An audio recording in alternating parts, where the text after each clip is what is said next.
Yo, what's going on, everybody? Welcome back to the CFL podcast. Thank you so much for showing up. I asked y'all to show up because I had to tell y'all about one of these stars, the premier stars in the MEAC conference, because a lot of people don't really pay attention to the MEAC conference, and y'all need to. So I'm very excited to introduce to y'all today, man, the All-American himself, right? The beast, the future NFL prospect in Mr. Esaias Guthrie. Esaias, thank you so much for being on here, man. I really do appreciate it. Man, I appreciate you. Appreciate you for sure for giving me the opportunity. All right, so listen. When I start the interviews, right, I like to, get a few icebreaker questions just to, loosen the situation a little bit. So I need to know, since you were safety, start, bench, cut, right? Ed Reed, Troy Polamalu, and Charles Woodson. Oh, Yes, sir. I'm gonna start Charles Woodson because I can move him around just a little bit more than I can do Ed Reed. I'm a bench Ed Reed, but Troy gotta go. Troy gotta go. Just because of that three, right? Like that's that three where Troy gotta accept he gotta go. Any other three, he might be in a different position, but with that three, Ed Reed and Charles Woodson, yeah, Troy gotta go. Even seeing Troy like jumping over the line of scrimmage and tackling the. That's what I'm saying. He might be like a good my nickel guy, but yeah, Ed Reed. As far as DBs go, I'm going Ed Reed and Charles Woodson for start bench. Okay. I got you. I can't even argue with it, bro. All right, so listen, best receiver that you faced this past season, or just in your college career. Oh gosh, correct. I got you. There's a guy by the name of Trey Gross, who was a big guy for us this year, and I faced him every day in practice, and he gave me the works every day in practice. So he's definitely the best guy I've seen as far as consistency, catching the ball, route running, speed. You know what I'm saying? He just checks off all the boxes, in my opinion, for one of the best guys that me and him went back and forth every day in practice. We kept a score every time, and he gave me the works, and I gave him the works. But he made me better every day, so he definitely. Okay, is he a senior, junior? Yeah, I think he's at a bowl game right now. He's at one of the bowl games now. He went to the FCS bowl game. He's at another one in Tampa right now. So yeah, he's about to go to a few other bowl games and hopefully get a shot to play in the NFL. Okay, and you know what I love about that, man? You ain't went outside the team. You named somebody that was on your team. You a real team guy. I can see that. I love the answer, bro. Those are my guys, man. All right, so favorite sports movie? I need to know. Favorite sports movie? There's so many though. It is. It's a lot. There's so many though. What's that? I forget the movie. It's with Denzel Washington. Football team. He took over the football team for the Caucasian guy. But I feel like that was I forget the name. I hope somebody comments. I forget the name. You know what? I don't know why I was running a blank for me either. I forget that, but that's my favorite just because it touched on racism and bringing people together. It was more than just sports and a team. It was a community and how they put that together. I loved it for sure. Now, actually, we got one of the fans who commented, and they would like to know. They got a question for you. What advice will you give young high school defensive backs to work on in the off season? What advice? I think just making sure that, because when I got to college, I got recruited for a wide receiver, and then I got traded. Me and my best friend in college, his name is Wade Andrews. Me and him got traded, so he went to offense, I went to defense. And the best thing it was so different just being in college because I'm so used to backpedaling so much, but I had to learn different techniques. You know what I'm saying? To play different kinds of styles, and I think that's the biggest thing. Just making sure you're around different people so that they can put new techniques into you and new ways of playing things, and just making sure that you studying so much on your game film, because a lot of it, if you can think faster than another guy, a lot of it you're gonna take your athleticism gonna take over itself. You know what I'm saying? Right. So it's being able to dissect plays, keeping your mind sharp, and keeping different techniques in your toolbox. Remember the Titans. Yeah, remember the Titans, right?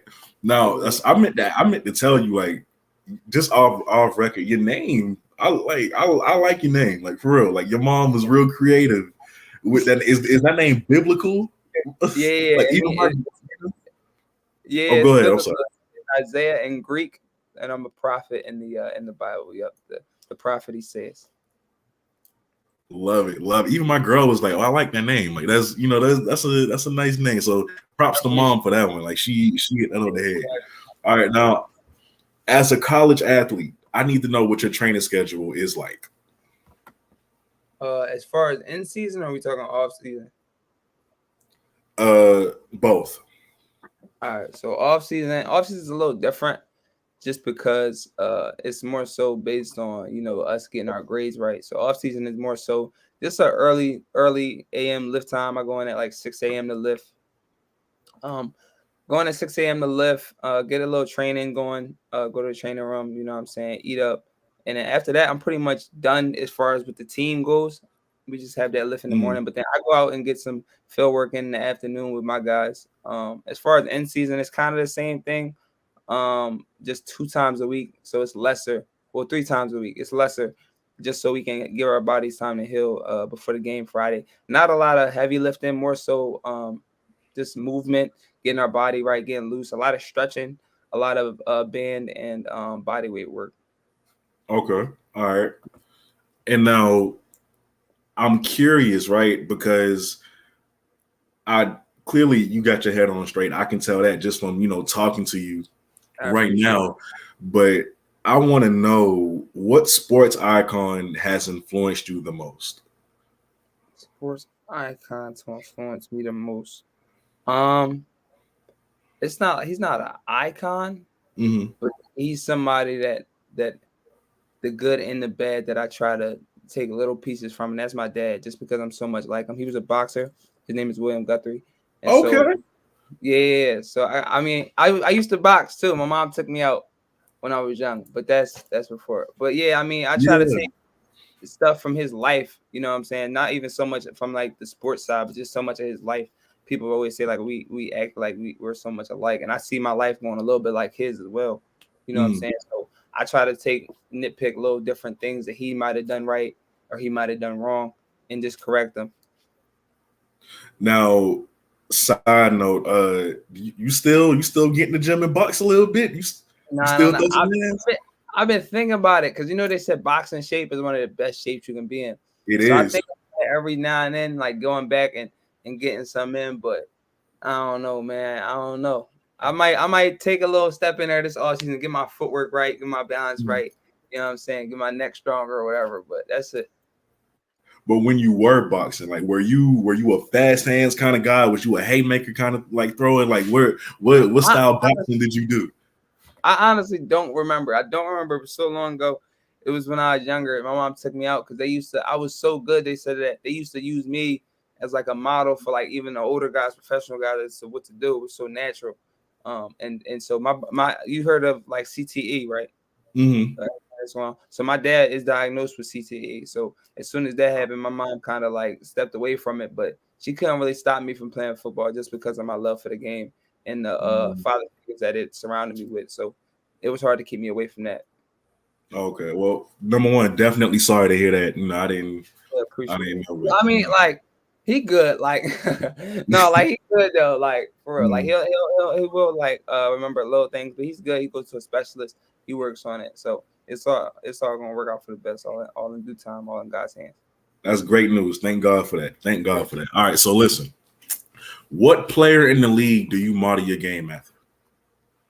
All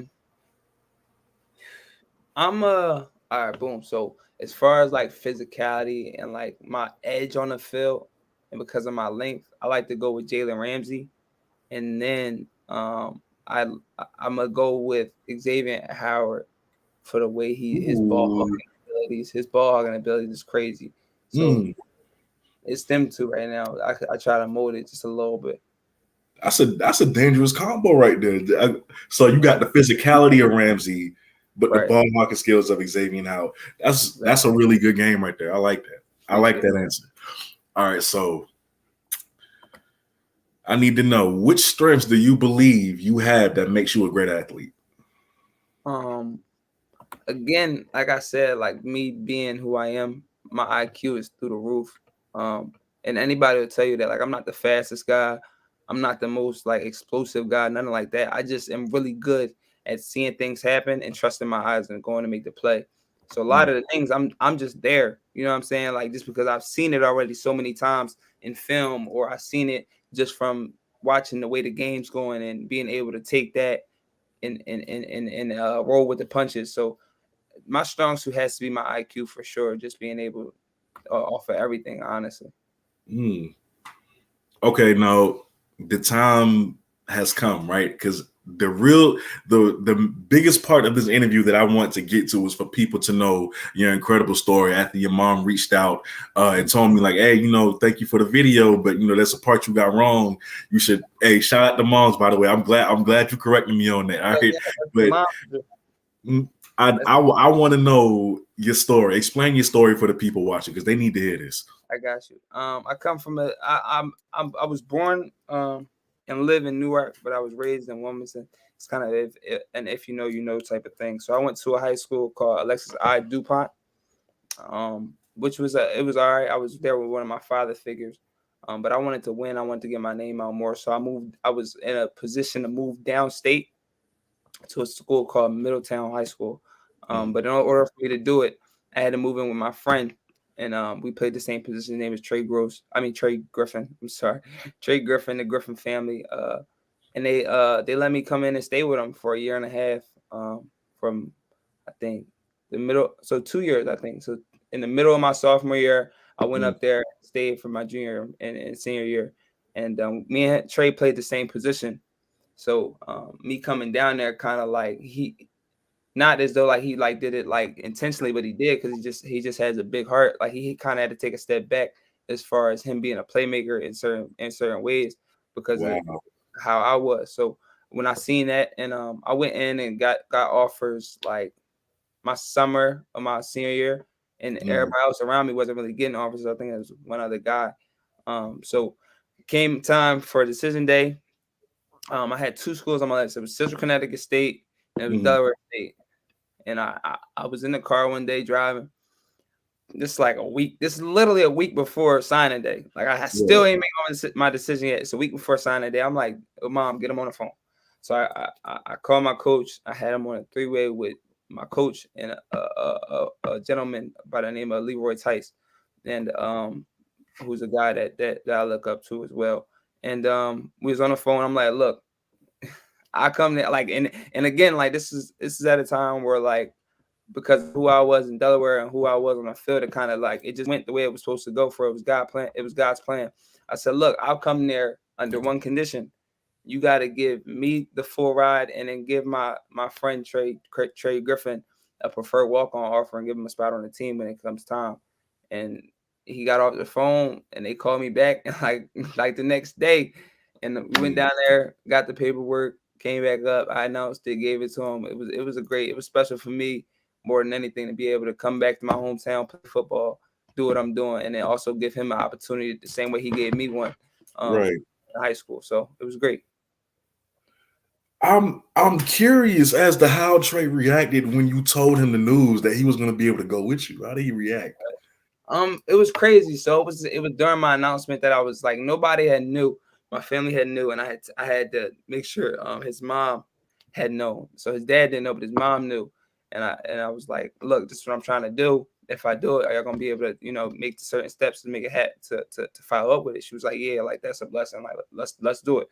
You know what I mean? So I announced where I was going to school in front of my family and friends, and then I took a pause, let everybody calm down. It was hype just because I was staying home. And I was like, I couldn't be here without Trey. You know what I'm saying? The Griffin family was thankful to them. And then I was like, Trey, like, this is what it is. This is how it's gonna be. Hey, look, you gotta offer too. And he was brought to tears. Everybody was brought to tears. It was big for me just to be able to do what I love, and then have my right hand man at the time do what he loves too, right next to me. So it was just big. It was a blessing for real. I honestly think that's an incredible story of loyalty. Like I really do. And I honestly want to know when you made that decision to tell these coaches like, hey, it's either us or nothing. Were you nervous?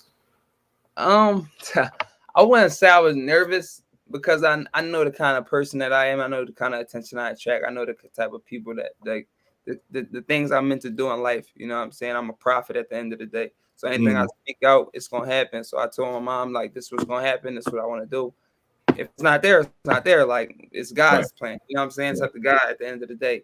I just want to be able to say that I tried. I tried to make it happen. You know what I'm saying? Regardless of anything I tried. And I was able to make it happen. So it was big. Honestly, I honestly didn't know if I was gonna be able to make it happen, but I made it happen. It happened, and the rest is in the books.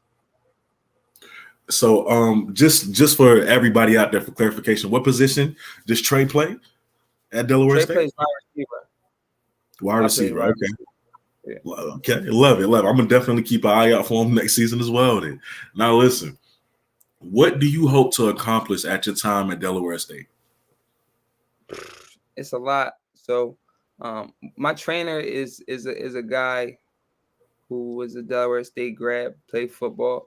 And he always shows me his rings and tells me how things used to be and all that. So me being down there and seeing how things are now and the build up, it's really just to bring back to where it used to be, honestly. You know, it's not so much about me as it is about the program and about the rich history that comes with it, honestly. Not a lot of people know about that, but I do because I'm seeing it from the people older than me and them telling me, and my coach being a guy who's won 3 championships, maybe 4 championships, and he shows his rings. He's running Super Bowl and just winning. You know what I'm saying? So being able to win is something that I want to bring back, you know, to Delaware as a whole, to Dover as a whole.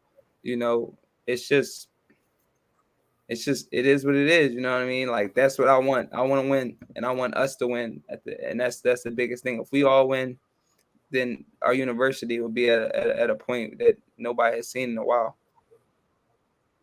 Right. And, you know, just to piggyback off of that, your defense really surprised a lot of people with how well you guys played this past season. So I wanted to know, like, where did that sudden change come from? Like, what were you guys working on in the offseason to, you know, perform the way that you did and come so close to even representing the MEAC in the Celebration Bowl? We had a guy my freshman year. We had a guy by the name of Andre Kramer take over our defense, and from there it was a click, a sudden change for us. And so I think he had coached like 4 games, but just us learning the defense and being able to pick it up. And so we went into the springtime understanding that if they can't score, they can't win. We say it we say it before every game. And so our defense holds our offense to high standards, but then we also know that even if our offense does not score, if the other team doesn't score, then we're gonna end this thing in a tie, and that's gonna be it. You know what I'm saying? So we hold that edge on we hold that chip on our shoulder to play at a level that's high amongst all levels. You know, so that's just how we play, really. And it starts with our head coach demanding so much of us.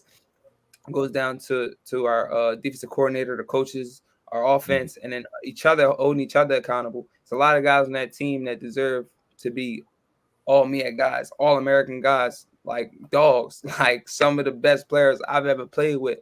And they're gonna get theirs in due time. Just believe that. Like, they're gonna get theirs because it's inevitable for Okay. You know, I honestly agree with you. I think the way Delaware State is trending, you guys are definitely going to be on top sooner rather than later. I genuinely believe that. Now, I need to know, right? We talked about your strengths, but what do you believe to be one of your weaknesses, and what are you doing to improve it? I got like 2. I wouldn't call them weaknesses. I call them like motivation. I got motives that I gotta get. My speed is something I gotta work on tremendously. It's not something I'm like bad at or like low at. I'm just not as fast as I would like to be, or as much as the other DBs are. But because my IQ is so high, like, people would never see that so much because I'm in places I'm not supposed to be in, because of my speed, just because I'm able to dissect things so fast and get there. Another is my weight and strength. I'm about like 170 right now. I want to be at like 185, honestly. And I feel like if I get to that weight and get my speed to where it needs to be, I'd be illegal in some states for real. Ooh, hey, I ain't never heard of it being used like that. I like that. I like that. Okay. So I want you to describe your worst sports performance and what did you learn from that experience? Everybody has a bad game. Everybody. Right. So what was your worst performance and what did you learn from that experience? I want to know. I had a game in the springtime versus the University of Delaware. It was more so like a string of plays than it was so much as a full game, but it turned out to be a bad game regardless. A string of plays where they had I had switched over. We had a guy go down. I had switched over from safety to corner. So I'm at corner. Guy runs a corner route, catches it. I'm like an inch off. Technique was bad. They come right back to the play. Like next play, guy runs a corner on me, catches it, and I'm getting cooked out there. Like it's at a point, and I know a lot of guys on that team. So matter of fact, one of my best friends plays for them. Another All-American, Kedrick Whitehead. Yeah. So he picks on me all the time, but he had sent me a video of one of that plays, and he was like, "Yo, this is motivation for you," and I'm like, "Yo, appreciate that." Yep. And I look at that all the time because at the end of the day, I'm trying to get to a point where I'm not making no mistakes. Technique is perfect, flawless, so that when they go and look at the tape, they can't tell me why they did not draft me. You know what I'm saying? So those are that game was one of those games where it was the little things that really got me from making a play to just making a tackle or missing the interception, stuff like that. And now I think I worked on it so much so that I don't think that person could get open on me ever. You know what I mean? But we're gonna have to line it up someday. Mm-hmm. And let me just say, like, I love the fact that your friend, like, instead of, I know he probably got on you a little bit, but instead of just doing that, like, he sent you the play and was like, "Hey, this is motivation." I love the support that you guys have for each other. I really do. I really do. Now, I want to know, what do you believe is the greatest challenge most athletes are facing today? I mean, I got today. It's got to be the same challenge everybody else is facing. That's just COVID. But COVID is making a lot of things hard, especially for high school athletes, as far as recruiting goes. Some of those lower tier guys who are able to play football at the next level don't really get a chance because of the transfer portal or because of how things are going with COVID, with everybody getting an extra year. Like I'm supposed to be a redshirt sophomore, I guess, like a regular redshirt sophomore. I'm now finishing up my freshman year on a football field. You know what I'm saying? Like this spring semester will be my last freshman year on the field, and I'm a junior in the classroom. So like that's like something that's like crazy because I'm a redshirt COVID freshman. You know what I mean? So just the fact that everybody was getting those same guys back, it was like certain guys wasn't getting picked up that should have been getting picked up. You know what I mean? Because my roster's full. Like I'm not losing guys like I was supposed to. You know what I'm saying? In high school, you got to graduate. It ain't like you get to go back for that year. Right.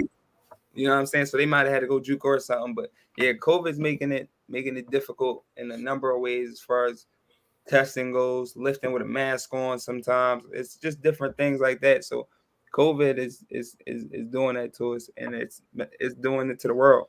Lifting with a mask on. Oh my goodness. So like before, how does that testing work for athletes? Like before every meeting or every practice, like y'all have to get swabbed. Like how does that? Are they a little bit less strict as they were when it first started? Like what's the routine? They more strict. If anything, we get tested, I think 2-3 times a week. We go in the mornings before practice or before a lift. We'll get swabbed, and we'll have our results back that day. We'll have it by like 2-3 o'clock in the afternoon, and then we have to go in 2 days later, and then go into it 2 days later just to make sure. And then on game day, it was a random selection of who would get tested. So it's vigorous. Like if you miss a test, you gotta wait to you can't practice, you can't do nothing with the team until you get the results from that next test. You know what I mean? So we had guys missing practice because they just forgot or certain things happened to where they forgot to test or couldn't test. So it's getting like that really. Do they encourage vaccinations amongst players? Like they don't force you guys to get it. I'm not assuming. You have the option, right? No, we are required to get it. As far as school goes, you're required to get it. You can get an exemption form as far as religious or cultural beliefs to get you exempt, but we have to get the vaccine, and we do have to get the booster whenever you're able to get it before we can go back on campus coming next week. And somebody in the comments, I honestly agree. They said, "Have you ever been told you resemble Michael B. Jordan?" Like, yo, you do look like yeah, I get that a lot. B. Jordan, I get that everywhere I go, whatever interview I do. I get that a lot. I was at Villanova one time after they had won the championship, and they thought I was Michael B. Jordan. They started picking me up and everything. I promise you, I get that a lot. I get that very often. Like I'll probably, if you hold up a picture from Michael B. Jordan on Friday Night Lights, like it's uncanny. The resemblance is uncanny, bro. But you should love that. I mean, yeah, it's not a bad resemblance. Yeah, not at all. For sure. Now, what's the best piece of advice you've gained from your coaches? Any one of your coaches? The best advice I gained from my coaches and from my family and people around me in general, they all give me the same advice, and that's just don't feed into yourself. You know what I'm saying? Like you could be up today and down tomorrow. You know what I'm saying? Whenever you're up, it's never as good as it seems. And whenever you're down, you're gonna get back up again. You know what I'm saying? Boston George. So that's the best advice I ever got, was just don't feed into yourself. You're not as big as you can be, and you're not as low as you possibly should have been. You know what I'm saying? So just always stay grinding, always stay hungry, and just always stay lurking, because I don't go to Alabama, so I can't have a bad day. You know what I'm saying? Right. I can't have one good season and that be enough. You know what I'm saying? This ain't that. I got to have consecutive. I got to show consistency. That's just, it is what it is. Because, it's harder when you're coming from the FCS, but it's definitely doable because you've seen it done many times, right? Yeah. So this brings me to my next question. With all the changes that are going on in HBCU football, right? Just not even FCS, just HBCU football, the talent that's coming in. You've seen the Coach Primes with the Jackson State and getting the number one recruit and everything like that. What is your thought on the sudden rise of like talent coming towards HBCUs? What are your thoughts on it?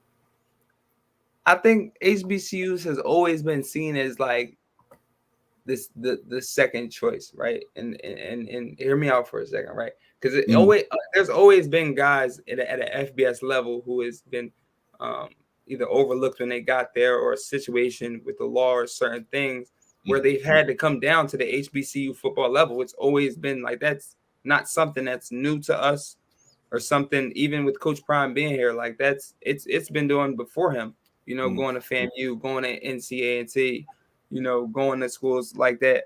So the talent has always been at an upper level. You know what I'm saying? That has never changed. As far as coming out of high school, and recruits coming out of high school being high and then coming straight into HBCU, like this is my first choice. This is where I want to go. I think that's big. I think that's very big. I feel like that's gonna strike a lot of guys to move in certain ways, but I'm not so sure about it causing a trend so much, because a trend is something that happens at a few different schools. I don't see a Howard getting a 5-star guy. I don't see Grambling getting a 5-star guy fresh out of high school. I don't see Alcorn getting a 5-star guy fresh out of high school. They don't have the attraction of JSU. You know what I'm saying? Like that's what Prime has brought to them.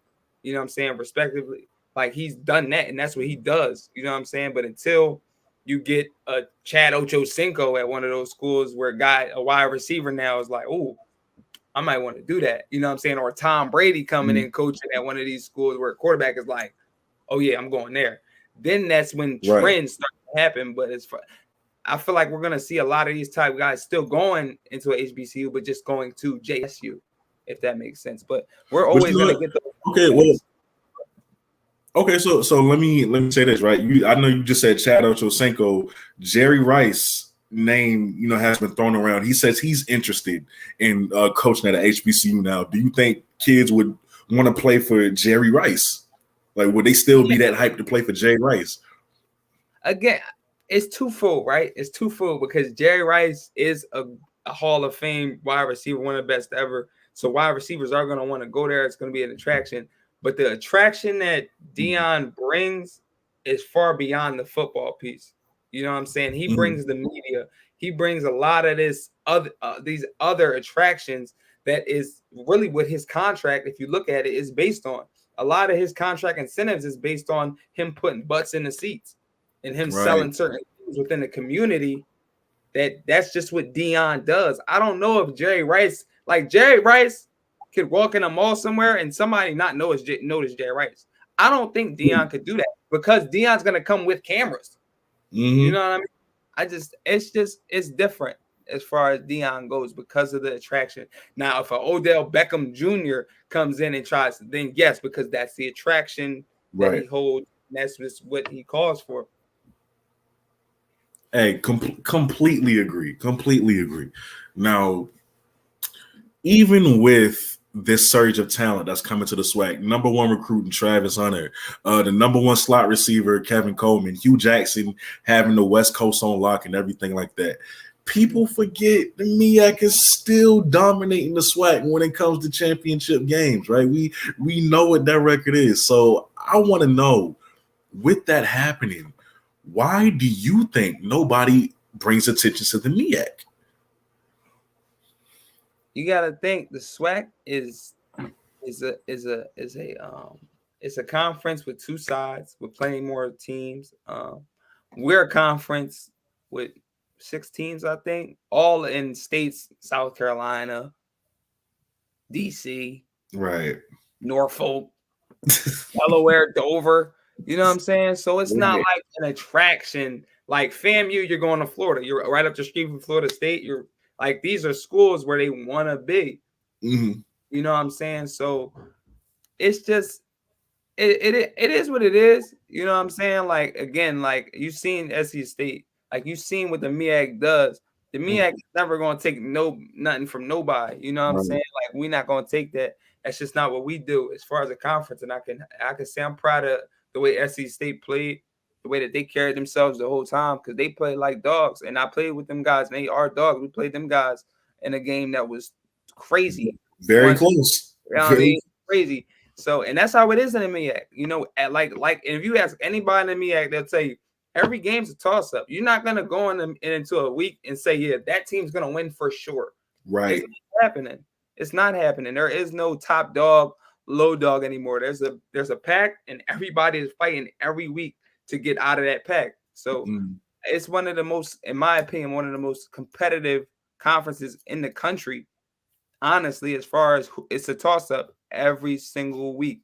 So as far as them overlooking it, I mean, they're gonna do what they do, but like you said, when it comes to that game, that hype could be over there. The hype could be, you know what I mean? Everybody you name was over there. Right. And it didn't matter, because it doesn't matter at the end of the day. You put your pads on the same way I do. You got to play football the same way I do. You're a grown man, I'm a grown man. Let's figure it out. And SC State carried it like that, and it is what it is. Exactly. Even with all the celebrities and everything like that, now you still got to step on this field and show you can have Gilly running down the sideline all you want. Just tell him to do the same thing with Shaq Davis catching that ball. That's what I told you. Okay, all right. So listen, before a game, what do you listen to get your mind right? What's your pregame playlist? Because I remember when I was playing, I used to have Jeezy, right? I had Chief Keef, I had all that. Who do you have? I hate music. So my whole thing when I go to a game is I get a pregame outfit ready, and I walk over from where I live over to the stadium. So on that walk, it's more so hyped up, just getting my head bumping, getting right. You know what I'm saying? But as far as pregame goes, I'm more so of a calm guy. Like, I like to be real relaxed. I don't like to be too hyped up. I don't like to peak too soon. So I'm listening like I start off with Rod Wave, then I'll bump down, and I go to my old schools. I go to my Adele. I go to stuff that like people probably wouldn't. Party Next Door. I go to stuff Brent Faiyaz. I go to Bryson Tiller. I'm going to stuff that's calm. singing type, R&B type, just to calm me down. Just, you know what I mean? Just a melody type thing, just to get it in. And then I go to work from there. Yeah, that is the first time I've heard a player say like they would like to be calm and relaxed versus like amped up. You feel me? Like I've never heard anyone say that before. So you got Adele on the playlist? I got Adele on the playlist. So what's the favorite song by Adele? Then I need to know. It's some on her new track. I forget the name. It's some on her new track. Dang, I forget. But it used to be Someone Like You.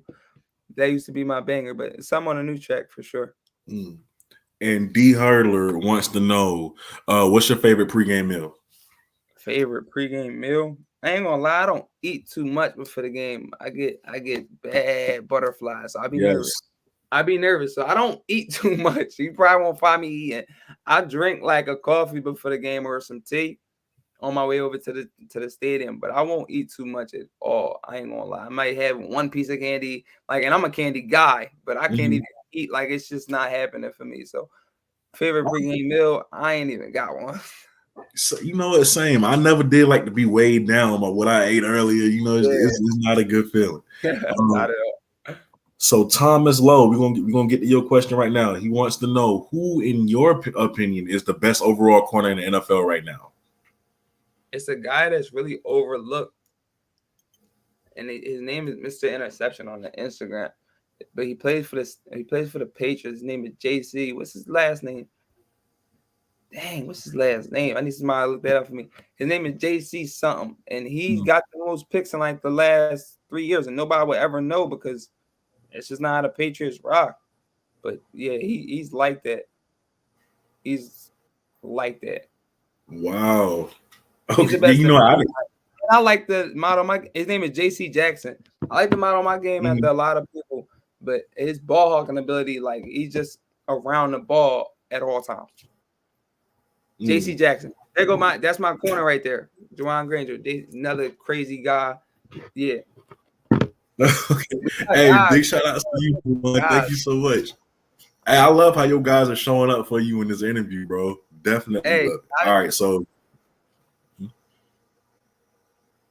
go ahead, say it again. I said we got guys like serious guys that's gonna get crazy recognition when the time comes. We just gotta, and we all know that we just gotta win. We can't get nothing unless we win more, and we're gonna do that. Juwan Granger, another guy that's coming up.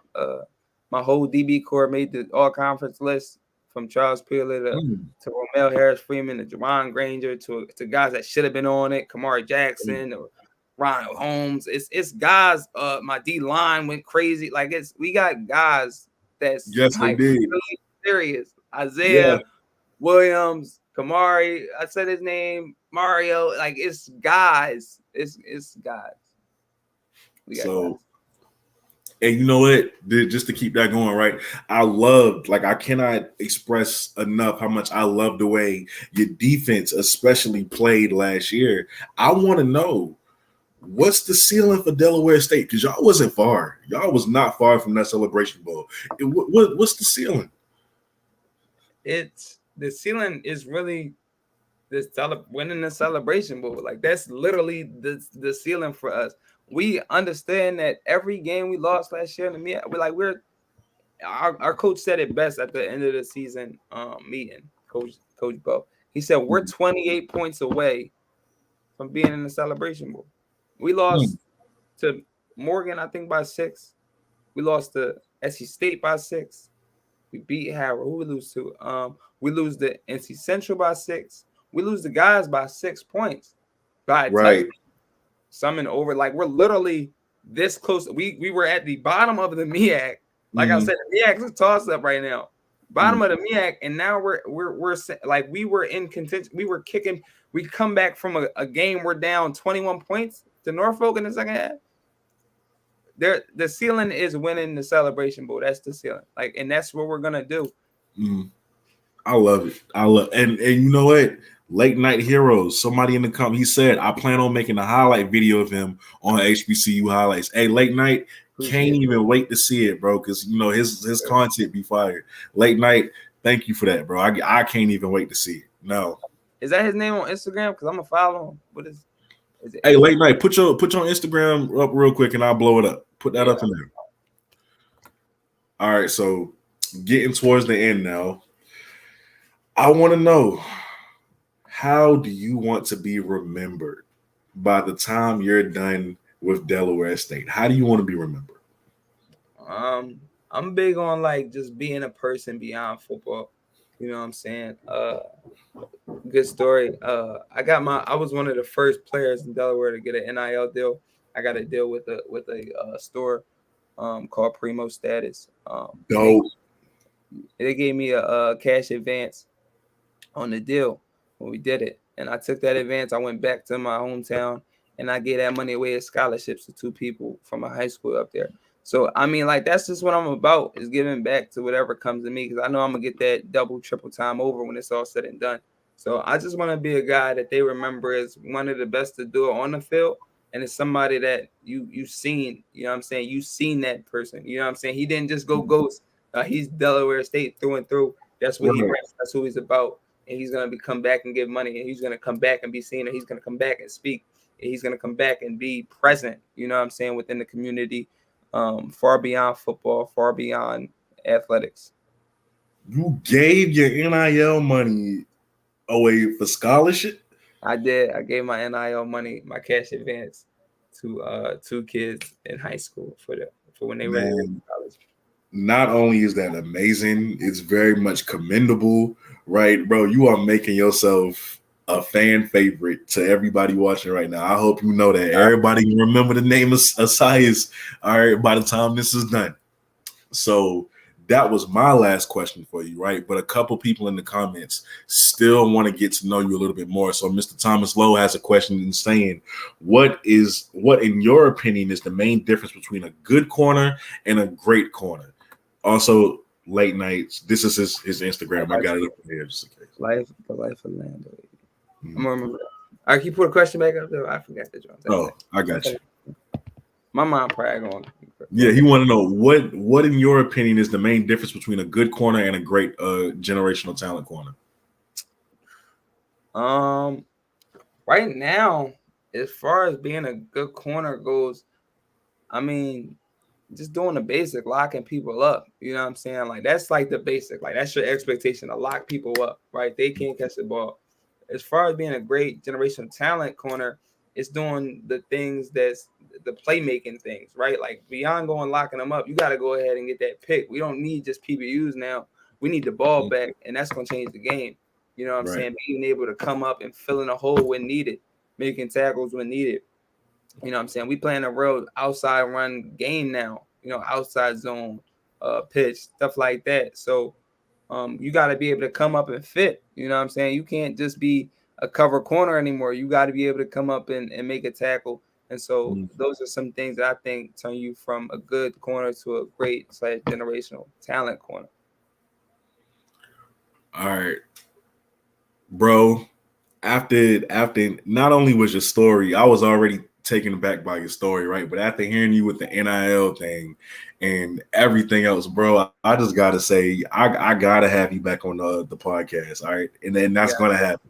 I gotta get you back on the podcast. But just know, after this interview, right after I clip everything and put it out there for people to see, man, even though this is live right now, just know, bro, a lot more people are gonna be rooting for you now that they know got to know a little bit more about you and everything like that. Again, I'm glad that you agreed to be on my podcast. I'm gonna be watching Delaware State next season, of course, and I'm gonna be rooting for you and rooting for Delaware State.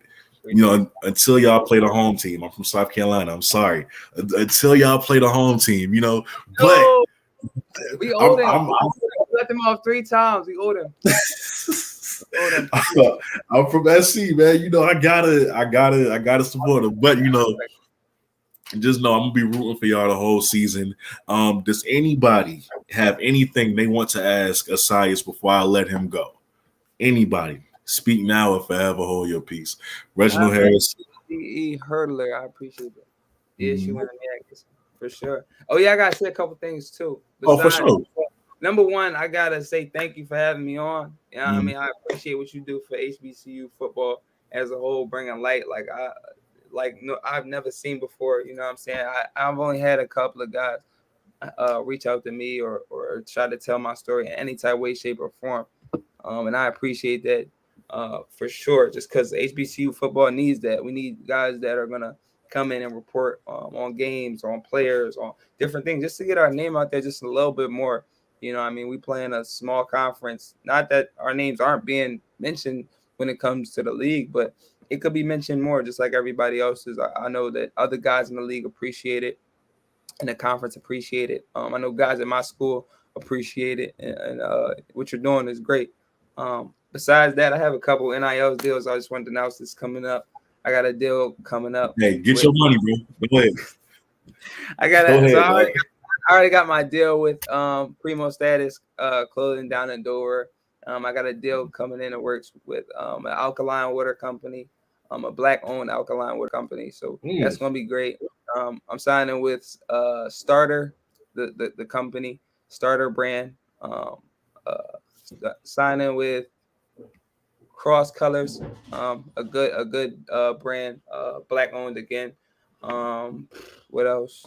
There's a lot of things in order. I got a brand out of my hometown called Carry My Own Weight, which is big. So I'm gonna be working with them, helping them out in different ways. They're gonna be helping me out, and I'm very excited for the partnerships to come. I hope you guys can follow me on Instagram at sai.less, say with an I.less. And I appreciate you guys for the love, for the support, and I can't wait to see what the MEAC holds, with your podcast holds, and what the future holds for us all. For Hey, bro. Hey, thanks for the love. Definitely appreciate it. Also, I got you on Instagram down here in the ticker. So if y'all want to go follow Esaias, definitely go do that. Now, I think because South Carolina State went to y'all come to South Carolina State this upcoming season.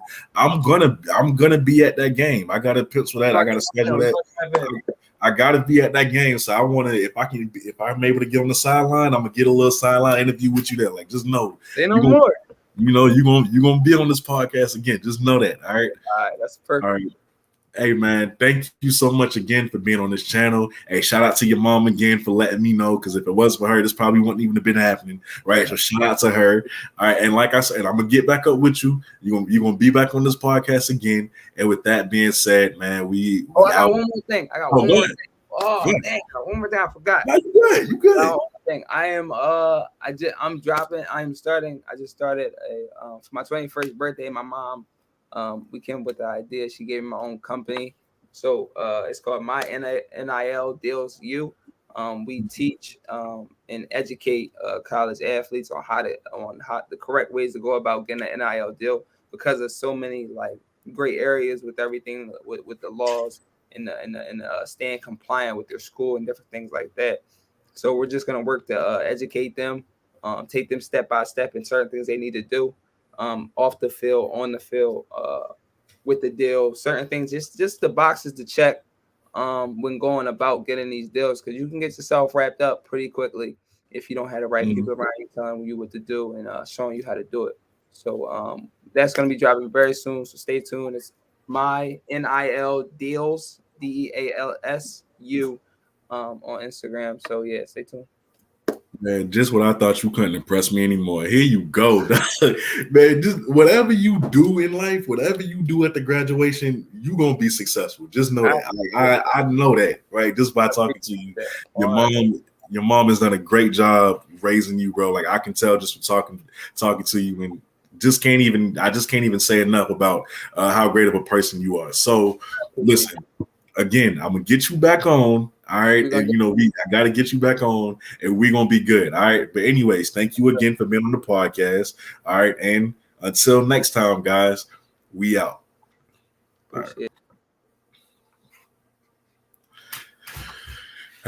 right, y'all. That was a great interview. Esaias, y'all see it for yourself now, man. His personality is amazing. A great dude overall, and an absolute baller on the field. Can't wait to see what this man does. Just know I'm gonna keep y'all updated on the Esaias throughout the season, just in case y'all can't even catch some MEAC games like that. I'm gonna keep y'all updated. and everything like that. Because I gotta see this man next season. I got to. Right, big fan of his game. But with that being said, man, you're watching the CFL podcast. Expect more videos tomorrow. Because I got to get y'all updated on the recruiting stuff and everything like that. But I'm out. Peace. Thank y'all.